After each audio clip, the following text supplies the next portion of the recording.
भाइयों और बहनों, राष्ट्रपति जी ने आपातकाल की घोषणा की है। इससे आतंकित होने का कोई कारण नहीं है। भारत में आपातकाल का दौर, जो इंदिरा गांधी के प्रधानमंत्री कार्यकाल में 25 जून 1975 से 21 मार्च 1977 तक चला, भारतीय राजनीतिक इतिहास के सबसे विवादास्पद समयों में से एक है। इस अवधि के दौरान लोकतांत्रिक प्रक्रियाओं को स्थगित कर दिया गया और देश को एक सत्तावादी तरीके से चलाया गया। आपातकाल को भारतीय संविधान के अनुच्छेद 352 के तहत लागू किया गया, जिसमें आंतरिक अशांति का हवाला दिया गया। इसे समझने के लिए इस दौर के प्रमुख कारणों और घटनाओं को जानना जरूरी है। आपातकाल से पहले की प्रमुख घटनाएं।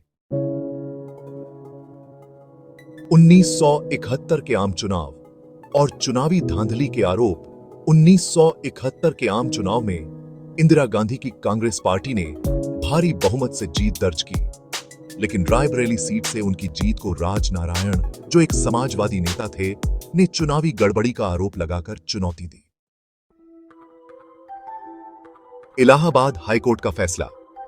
12 जून 1975 को इलाहाबाद हाईकोर्ट ने इंदिरा गांधी के चुनाव को अवैध घोषित कर दिया। कोर्ट ने उन्हें 6 साल तक किसी भी निर्वाचित पद पर बने रहने से रोक दिया। इस फैसले ने राजनीतिक संकट खड़ा कर दिया। विपक्ष का बढ़ता दबाव। इस समय देश में महंगाई, बेरोजगारी, भ्रष्टाचार और सामाजिक असमानता के खिलाफ बड़े पैमाने पर विरोध प्रदर्शन हो रहे थे। जयप्रकाश नारायण, जिन्हें जेपी भी कहा जाता है, ने संपूर्ण क्रांति का आह्वान करते हुए इंदिरा गांधी के इस्तीफे की मांग की। आपातकाल की सिफारिश बढ़ते दबाव के बीच इंदिरा गांधी ने अपने राजनीतिक और कानूनी सलाहकारों से परामर्श किया। उनके सलाहकार सिद्धार्थ शंकर रे ने आपातकाल लगाने की सिफारिश की। आपातकाल की घोषणा। 25 जून 1975 की रात इंदिरा गांधी की सलाह पर राष्ट्रपति फखरुद्दीन अली अहमद ने अनुच्छेद 352 के तहत आपातकाल की घोषणा पर हस्ताक्षर किए। इसका औपचारिक कारण आंतरिक अशांति बताया गया, लेकिन आलोचकों के अनुसार यह सत्ता बनाए रखने का एक कदम था। आपातकाल के प्रमुख पहलू। नागरिक अधिकारों का निलंबन। मौलिक अधिकारों को स्थगित कर दिया गया। बोलने, प्रेस और सभा करने की स्वतंत्रता पर रोक लगा दी गई। प्रमुख विपक्षी नेताओं जैसे जयप्रकाश नारायण, मोरारजी देसाई, अटल बिहारी वाजपेयी और लाल कृष्ण आडवाणी को गिरफ्तार कर लिया गया। मीडिया पर सेंसरशिप। मीडिया को कड़े सेंसरशिप के तहत रखा गया। सरकार की आलोचना करने वाले प्रकाशनों को बंद कर दिया गया। अखबारों को अपनी सामग्री सरकार की स्वीकृति के लिए पहले भेजनी पड़ती थी। न्यायपालिका पर दबाव। न्यायपालिका की स्वतंत्रता पर अंकुश लगाया गया। कुख्यात ADM Jabalpur case, habeas corpus मामला में सुप्रीम कोर्ट ने बंदी प्रत्यक्षीकरण के अधिकार को स्थगित कर दिया, जिससे सरकार को बिना मुकदमे के लोगों को हिरासत में लेने की अनुमति मिली। विपक्ष का दमन। हजारों कार्यकर्ताओं और राजनीतिक नेताओं को जेल में डाल दिया गया।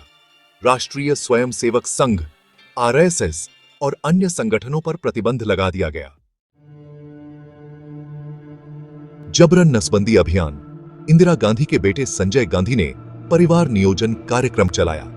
गरीब वर्ग के लोगों की जबरन नसबंदी कराई गई, जिससे व्यापक आक्रोश पैदा हुआ। झुग्गी झोपड़ियों का विध्वंस। संजय गांधी के शहरी सौंदर्यीकरण कार्यक्रम के तहत बड़े पैमाने पर झुग्गियों को तोड़ा गया, जिससे हजारों लोग बेघर हो गए। आपातकाल का प्रभाव। राजनीतिक प्रभाव। कांग्रेस पार्टी की लोकप्रियता में गिरावट आई। विपक्षी दलों ने एकजुट होकर जनता पार्टी का गठन किया। सामाजिक प्रभाव।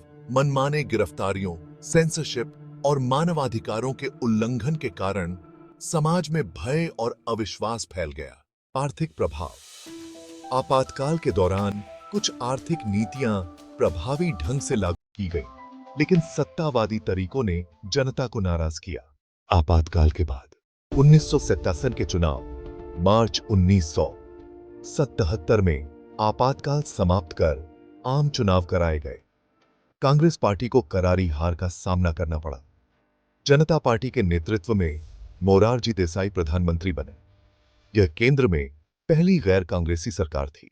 विरासत: आपातकाल भारतीय लोकतंत्र का एक काला अध्याय माना जाता है। इसने लोकतांत्रिक संस्थाओं की कमजोरियों और सत्ता के केंद्रीकरण के खतरों को उजागर किया। संवैधानिक सुरक्षा: आपातकाल के बाद कई संवैधानिक संशोधन जैसे कि 44वां संशोधन 1978 किए गए ताकि भविष्य में आपातकाल के प्रावधानों का दुरुपयोग रोका जा सके। निष्कर्ष: आपातकाल भारतीय लोकतंत्र के लिए एक सबक है जो यह दिखाता है कि संवैधानिक स्वतंत्रता और लोकतांत्रिक संस्थाओं की रक्षा करना कितना महत्वपूर्ण है। यह दौर इस बात की याद दिलाता है कि सत्ता का अतिकेंद्रित होना और अधिकारों का दमन किस प्रकार एक लोकतांत्रिक व्यवस्था को कमजोर कर सकता है।